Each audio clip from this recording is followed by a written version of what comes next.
آبشار women development department شہید بینظیر آباد کی جانب سے S S P office hall میں خواتین پہ صنفی تشدد، جنسی ہراسانی، بلیک میلنگ کے خلاف قانونی تحفظ میں متعلق آگاہی ورکشاپ کا انعقاد کیا گیا۔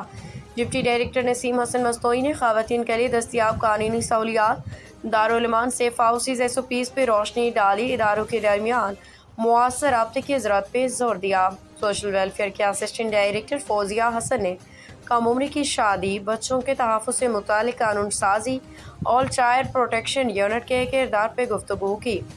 اڈان ٹرسٹ کی چیئرپرسن نسیم ڈھاری نے خواتین کے خلاف جرائم کے خاتمے کے لیے قانونی شعور، سماجی تبدیلی اور ادارہ جاتی تربیت کو ناگزیر قرار دیا ہے۔